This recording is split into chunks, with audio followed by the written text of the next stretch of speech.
오늘 하나님께서 우리에게 주신 말씀은 잠언 23장 22절에서 25절 말씀입니다. 너를 낳은 아비에게 청종하고 내 늙은 어미를 경히 여기지 말지니라. 진리를 사되 팔지는 말며 지혜와 훈계와 명철도 그리할지니라. 의인의 아비는 크게 즐거울 것이요 지혜로운 자식을 낳은 자는 그로 말미암아 즐거울 것이니라. 내 부모를 즐겁게 하며 너를 낳은 어미를 기쁘게 하라. 아멘. 기도하겠습니다. 2021년에 개봉된 영화 중에 실화를 바탕으로 제작된 노웨어 스페셜이라고 하는 영화가 있습니다. 이 영화는요, 병에 걸려서 시한부 인생을 살아가는 아빠가 세상에 혼자 남겨질 4살짜리 아들과의 이별을 준비하는 내용을 담고 있습니다. 홀로 아들을 키우면서 창문 청소부로 일을 하고 있는 아빠가 그만 병에 걸려서 시한부 인생을 살아가게 되었습니다. 홀로 아들을 키우면서 창문 청소부로 일을 하는 아빠가 이제 병세가 점점 악화돼서 죽음의 시간이 다가오자 아빠 존은 사랑하는 아들을 다른 가족에게 입양하기로 작정을 합니다. 그래서 내 아들을 입양하여 잘 키워줄 수 있는 좋은 부모를 찾기를 시작을 하죠. 삶의 끝자락에서 아빠 존은 사랑하는 아들과 헤어질 준비를 하면서 아들에게 다른 집에서 살아야 한다라고 설득해 봅니다. 하지만 죽음이란 의미조차 이해 못하는 어린 아들 마이클은 아빠와 헤어질 준비가 되어 있지 않았습니다. 그래서 아빠 존은 아들을 향해서 죽음은 슬픈 일이 아니다라고 말해보지만 사랑하는 아들과의 이별에 대한 아픔에 마음이 찢어지는 슬픔을 경험하게 되죠. 자, 이 영화에서 보듯 우리 모두는 시한부 인생을 살아가는 사람들이기 때문에 언젠가 이별을 고해야 될 사람들입니다. 언젠가는 나를 낳아주신 부모님과도 이별을 고해야 되고 언젠가는 내 사랑하는 아들, 딸과도 이별을 해야 합니다. 언젠가는 지금 내 곁에 있는 사랑하는 아내와 남편과도 이별을 고해야 하겠죠. 사랑하는 가족과 함께 보낼 수 있는 시간이 별로 많지 않습니다. 2014년 삼성생명보험에서 그 가족의 소중함을 알려주기 위해서 만든 당신에게 남은 시간이라고 하는 영상이 수백만의 사람들에게 잔잔한 감동을 준 적이 있습니다. 아마 여러분들 중에는 보신 분들이 계실 거예요. 저작권 때문에 영상을 시청할 수 없지만 이 영상은요, 서울의 한 건강검진센터 진료실에서 이루어집니다. 건강검진 일주일 후에 아무것도 모른 채 검진 결과를 받기 위해 진료실을 방문한 검진자들은 의사로부터 뜻밖의 시한부 선고를 받게 됩니다. 오늘 당신에게 남은 시간이 1년 3개월밖에 되지 않습니다. 어떤 분에게는 당신에게 남은 시간이 3년 11개월밖에 되지 않습니다.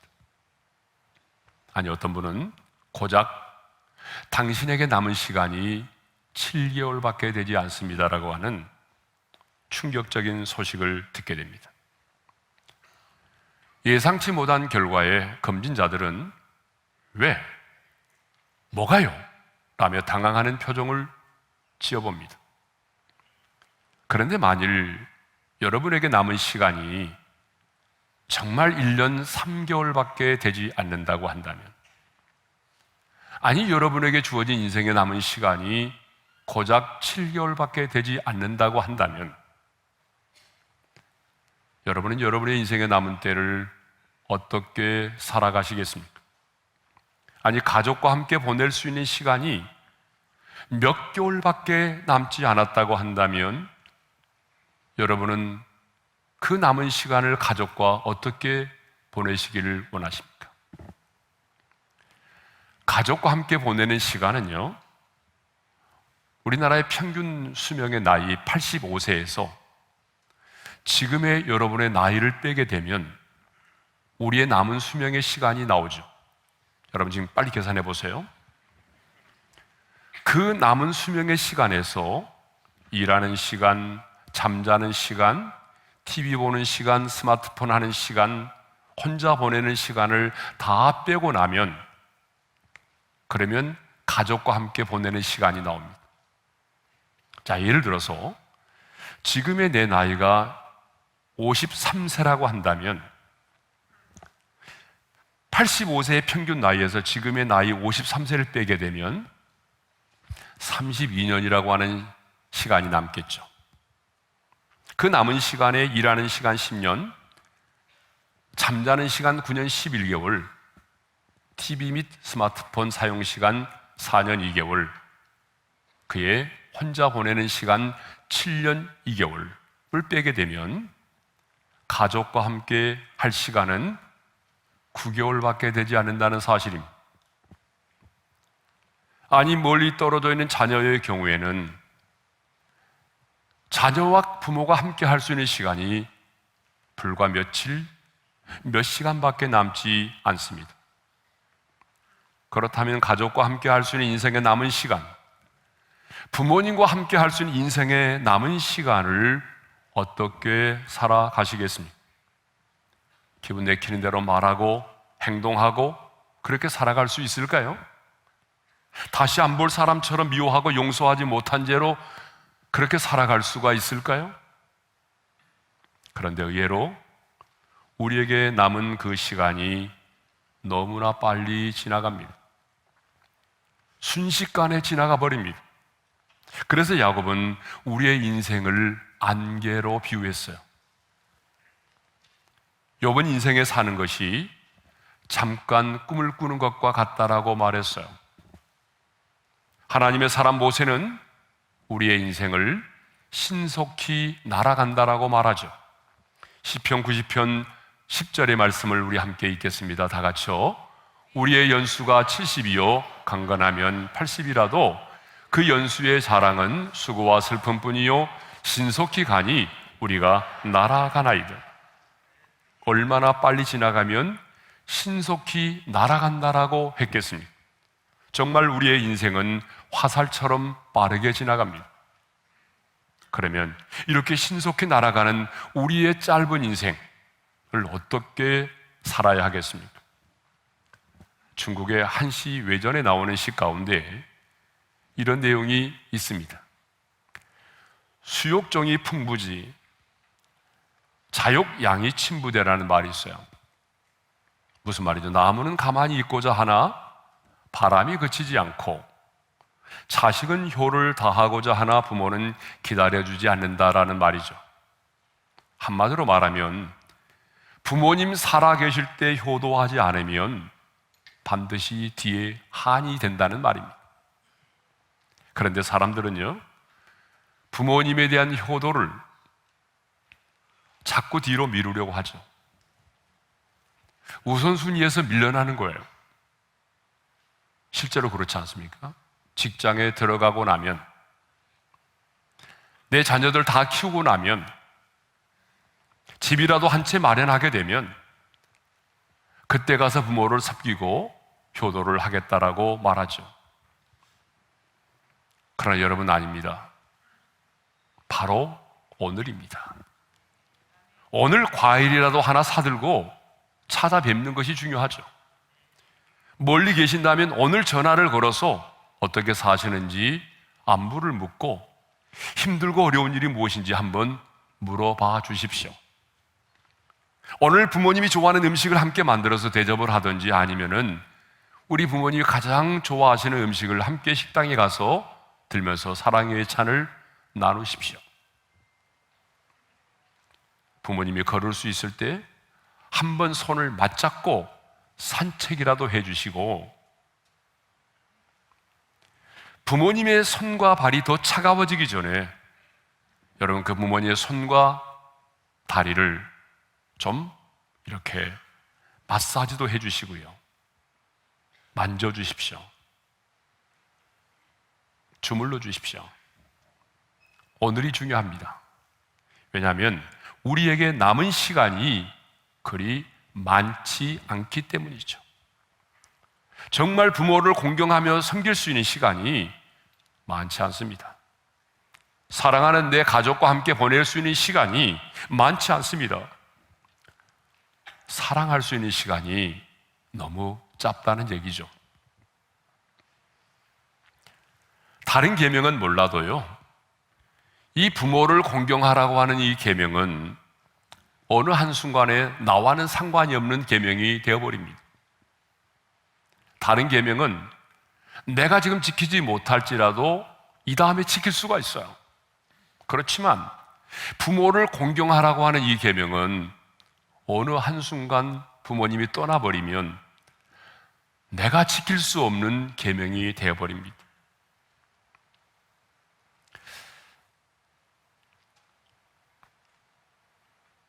저 역시 이제 장인 장모님은 살아계시지만은 저를 낳아주신 부모님이 다 이제 이 땅을 떠나셨기 때문에 오래 달이 되면 참 마음이 서글퍼집니다.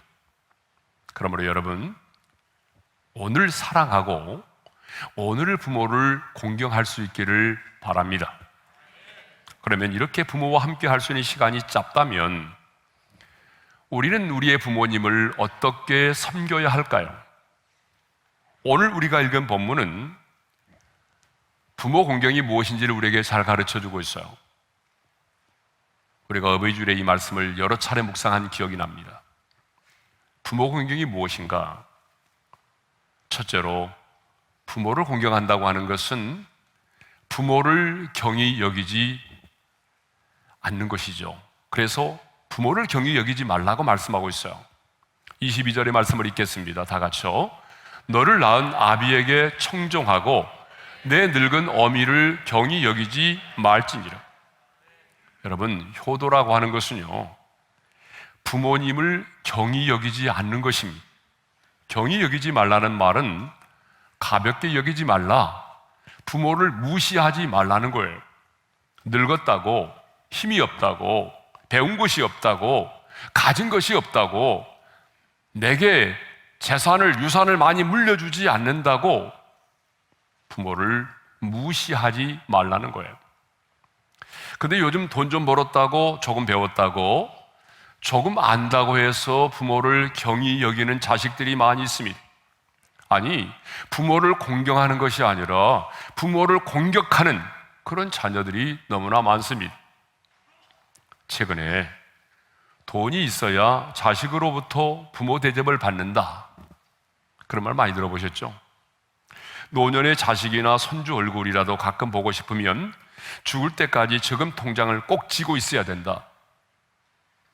여러분, 이런 말 많이 들어보셨잖아요. 늙어서 대접받으려면 돈이 있어야 돼. 진짜 많이 듣습니다. 이런 말이 농담이 아니라 이제 상식이 되어가고 있다는 거죠. 그런데 여러분, 이런 말을 들을 때마다 참 마음이 서글퍼지지 않습니까? 왜냐하면 나를 낳아주신 부모는 나를 낳으신 그 부모라는 사실 하나만으로도 여러분 대접과 존경을 받아야 되거든요. 성경에 나오는 야곱을 보십시오. 야곱이 그 자녀들에게 뭘 얼마나 남겨줬습니까? 그렇지만 요셉은 그 아버지를 존경했거든요. 아버지라는 사실만으로도 여러분, 그 자식은 그 부모를 존경하고 인정해 드려야 되는 것입니다. 그러면 구체적으로 부모를 경히 여기지 않는 것이란 무엇일까요? 자, 부모를 경히 여기지 않는 것은요, 그 부모의 말씀을 청종하는 것입니다. 22절의 말씀을 우리 다시 한번 읽어볼까요? 다 같이요. 너를 낳은 아비에게 청종하고 내 늙은 어미를 경히 여기지 말지니라. 자, 문맥을 보게 되면 청종하고라는 말과 경히 여기지 말라는 말씀이 동일한 말씀입니다. 그러므로 부모를 경히 여기지 않는 것은 곧 부모의 말씀을 청종하는 것임을 알 수 있습니다. 그러니까 부모를 공경하는 것은 부모의 말씀을 듣는 데서부터 시작이 된다는 거죠. 여러분 연세가 드시면요, 하시고 싶은 말씀이 많으신 것 같아요. 예전에도 말씀드렸지만 저희 아버님이 살아계실 때 종종 이제 시골에서 올라오시잖아요. 저는 이제 교회 출근하고 제 아내 혼자 있는데, 그러면 제 아버님이 제 아내가 부엌에 있으면 부엌에까지 들어오셔서 계속해서 말씀을 하시는 거예요. 근데 레파토리가 정해져 있어요. 작년에 하셨던 말씀 동일해요.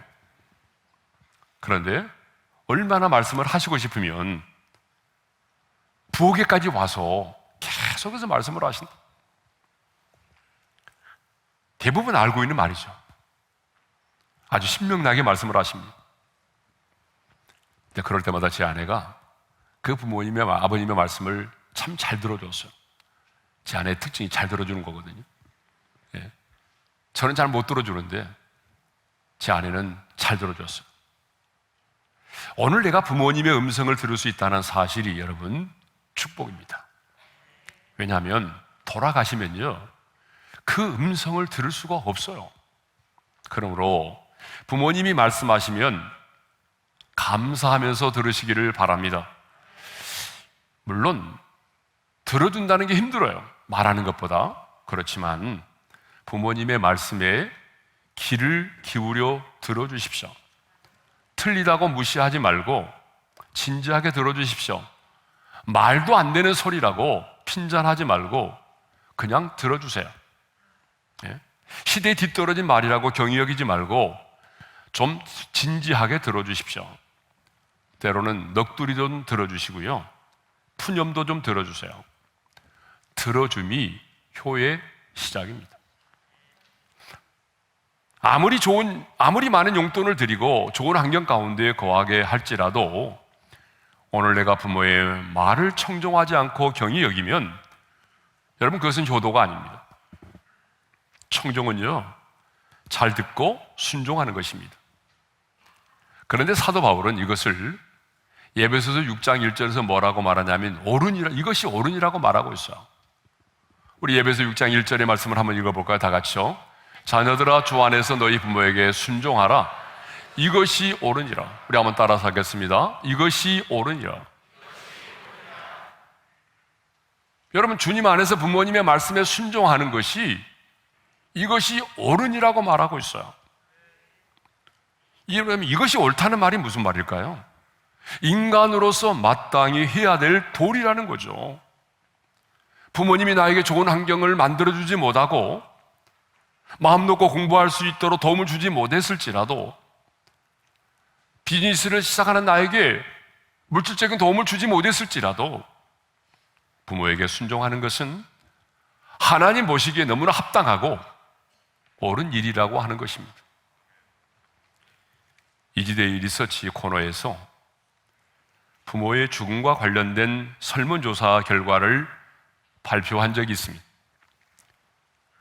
부모님이 돌아가시고 난 이후에 가장 후회되는 일이 무엇이냐라고 하는 물음에 부모님의 마음에 상처를 준 불효라는 답변이 가장 압도적으로 많았습니다.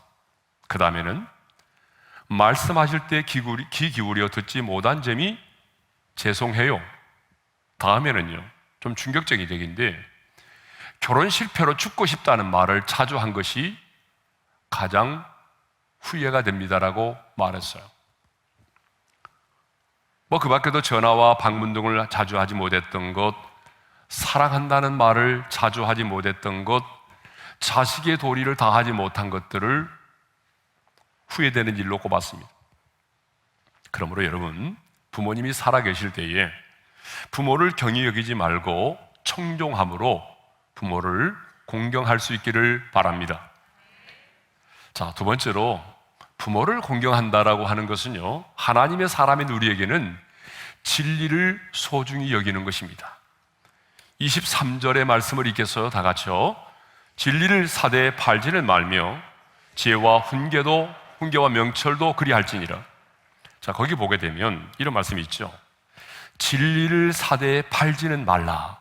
이 말이 무슨 말일까요? 진리를 소중히 여기라, 그런 말이죠. 진리를 산다는 말은 진리대로 살아가는 것을 말합니다. 그러니까 여러분, 하나님의 사람인 우리에게 부모를 공경하는 것은요, 내가 진리를 소중히 여기고 그 진리 가운데 살아가는 것을 말하는 거예요. 그럼 진리가 뭐예요? 변하지 않는 게 진리잖아요. 변하지 않는 게 뭐죠? 예수 그리스도가 진리입니다. 그래서 예수님은 내가 곧 길이요 진리요 생명이라고 말씀하셨잖아요. 그리고 바로 하나님의 말씀이 진리입니다. 세상의 모든 것은 변합니다. 학문도 변하고 유행도 변하고 모든 게 다 변해요. 그렇지만 유일하게 변치 않은 게 뭐예요? 예수 그리스도와 하나님의 말씀이 변치 않은 진리입니다. 자, 우리가 부모님의 고생을 알아주는 것도 중요하고 효도 관광시켜 드리는 것도 좋지만 여러분, 그것이 효도의 본질은 아닙니다. 하지 말라는 얘기가 아니에요. 그러나 그보다 더 중요한 것은 진리를 소중히 여기고 내가 진리 가운데 사는 것입니다. 하나님의 말씀을 소중히 여기고 그 말씀 가운데 내가 살려고 몸부림치는 겁니다. 그래서 사도 요한은요, 요한 3서 1장 4절에서 이렇게 말하고 있어요. 다 같이요. 내가 내 자녀들이 진리 안에서 행한다함을 듣는 것보다 더 기쁜 일이 없도다. 여러분, 요한에게 있어서 가장 기쁜 일이 뭐예요? 효도 관광시켜주는 것이 아니고 내 자녀들이 진리 안에서 행한다는 소식을 들을 때에 그것보다 더 기쁜 일이 없었다는 거죠. 믿음의 부모는 내 자녀들이 진리를 소중히 여기며 그 진리 가운데 사는 것을 볼 때에 가장 기쁩니다. 여러분, 그보다 더 큰 즐거움이 없습니다. 사업이 잘 돼서 돈은 많이 벌어도 내 자녀가 주의를 성수하지 않고 그렇게 살아가면 그것을 바라보는 부모의 마음은 괴롭습니다. 여러분이 내 자녀가 사업이 잘 되는 것만 좋아하고 주의를 성수하지 않고 하나님의 말씀을 떠나 살고 있는데 그래도 여러분이 마음이 기뻐요? 여러분의 마음이 신앙의 양심에 가책이 없어요? 여러분의 정체성을 의심해 봐야 됩니다. 내가 하나님의 사람이라면 내 자녀가 사업이 잘 되는 것도 좋죠. 그렇지만 아무리 사업이 잘 돼도 내 자녀가 진리 안에 서 있지 않고 하나님의 말씀대로 살지 않고 11조도 드리지 않고 그렇게 신앙생활하는 모습을 보게 되면 마음이 어때요? 마음이 아파야 돼요. 네?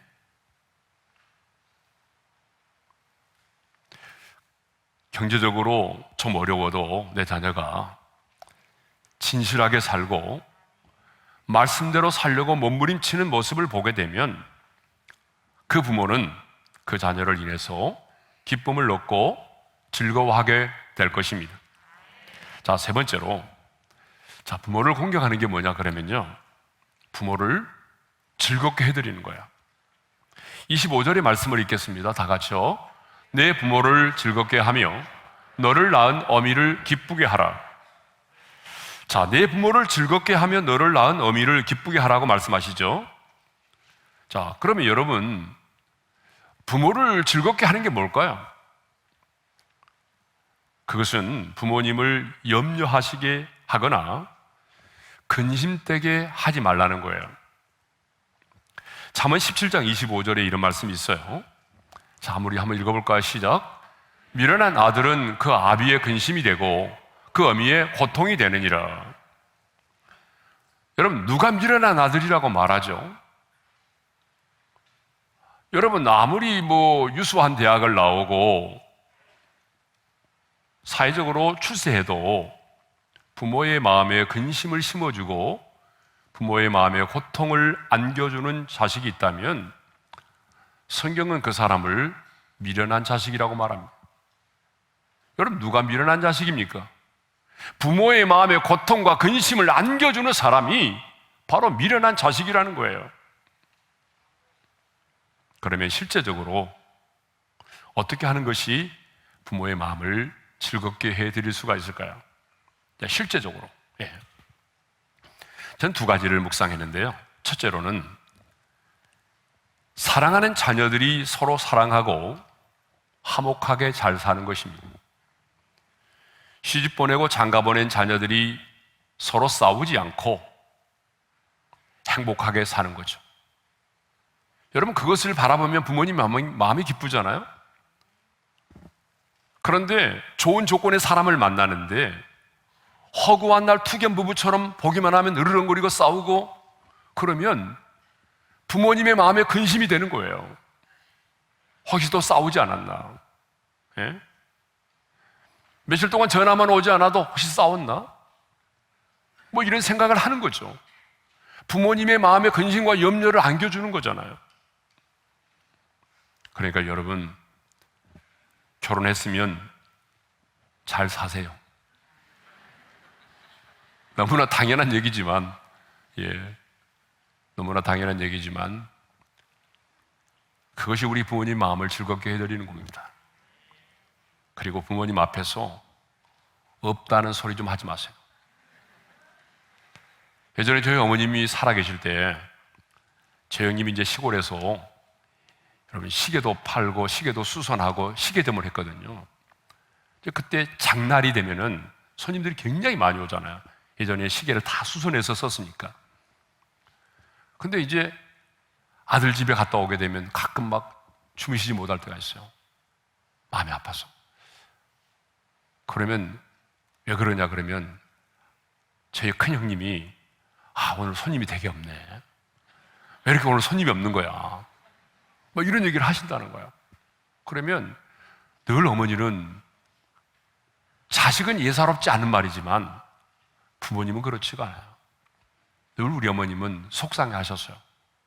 제가 늘 지금도 기억에 납니다. 너무 속상해 하시더라고요. 그러니까 부모님 앞에서는요, 없다는 소리 좀 하지 마세요. 없어도 좀 있는 것처럼 그렇게 사세요. 제가 목회하면서 보니까 없다는 말을 자주 하는 사람 치고 잘 사는 사람을 본 적이 없어요. 사람은 자기 입에서 나오는 말대로 되는 거잖아요. 그러니까 허구한 날 없다고 하면 그 말 하는 대로 되는 겁니다. 그래서 부모 공경은 부모님의 마음을 즐겁게 해드리는 겁니다. 형제 간에 서로 화목하고 우애하며 살아야 됩니다. 형제 간에 원수를 맺고 왕래도 하지 않고 전화도 하지 않고 살아간다면 여러분, 그 부모님이 눈을 뜨고 눈을 평안히 감고 주무실 수가 있겠어요? 그러니까 서로 양보하고 희생하고 섬김으로써 형제 간에 서로 화목하고 우애하고 살아야 돼요. 그것이 뭐예요? 우리 부모님의 마음을 즐겁게 해드리는 거예요. 두 번째로, 어떻게 하면 우리가 부모님을 실제적으로 즐겁게 해드릴까요? 나의 아버지와 어머니는요, 얼마나 많이 배우셨느냐, 얼마나 많은 유산을 남겨주셨느냐와는 상관없이 존경을 받으셔야 하고 공경을 받으셔야 마땅한 분이십니다. 왜냐하면 뭐 싫든 좋든 부모님이 계시지 않았다면 오늘의 저와 여러분은 이 땅에 존재하지 않았기 때문이죠. 그러므로 부모님은 우리의 생명의 은인입니다. 여러분, 여러분의 부모가 핏덩어리인 여러분을 지금의 여러분들로 양육하셨습니다. 혹 부모님이 형편이 좋지 못해서 자식이 원하는 대로 다 해주지 못했을지라도 늘 그 자녀를 결코 버릴 수가 없고 잊어버릴 수가 없는 것이 부모의 마음이잖아요. 평생 갚아도 갚을 수 없는 것이 나를 낳아주시고 길러주신 부모님의 은혜입니다. 그러므로 자식은요, 부모님에 대하여 언제나 사랑하는 마음과 고마움을 갖고 살아야 됩니다. 그런데 마음에 품고 사는 것도 중요하지만 정말 중요한 것은 뭐냐 그러면 부모님의 은혜와 사랑에 대한 그 마음을 좀 입술로 고백하고 표현할 수 있어야 된다는 거예요. 우리가 그걸 잘 못하잖아요, 그죠? 마음은 안 그런데 마음은 늘 부모님의 은혜를 잊지 않고 살아가는데 부모님에게 그 은혜와 사랑을 좀 고백하고 표현을 잘 못한단 말이에요. 그러니까 여러분 오늘은 한번 좀 꼭 표현해 보시기 바랍니다. 작심하고. 저는 아버지 어머니를 사랑합니다. 이 세상에 많은 사람들이 있지만 나는 아버지를 최고로 존경하고 나를 위해 모든 것을 희생하신 어머니를 최고로 사랑합니다. 여러분 이렇게 부모님의 은혜와 사랑에 대해서 여러분 고백하시고 표현할 수 있기를 바랍니다. 제가 이제 설교 준비를 하면서 인터넷에 올라와 있는 한 목사님의 설교를 들었는데요. 그 목사님은 이렇게 얘기를 하더라고요. 가정의 달에 꼭 부모님께 감사패를 만들어서 드리라고 말씀을 하시더라고요. 그래서 저도 참 좋은 생각이라는 그런 생각이 들었어요. 우리 성도들 역시 이번 가정의 달에 부모님을 향한 여러분의 사랑과 마음을 담아서 감사패를 드렸으면 좋겠습니다. 아멘을 안 하시네요. 이번 가정의 달에 여러분의 자녀들이 뜻을 모아서 감사패를 하나 만들어서 부모님에게 드리십시오. 예. 인터넷에 보니까 많은 샘플들이 있어요. 참고하셔서 꼭 이번 가정의 달에 부모님께 감사패를 만들어 드리시기를 바랍니다. 그리고 나중에 돌아가시면 우리 마라나타 하늘정원 낙골 땅에 넣어두면 참 좋을 것 같습니다.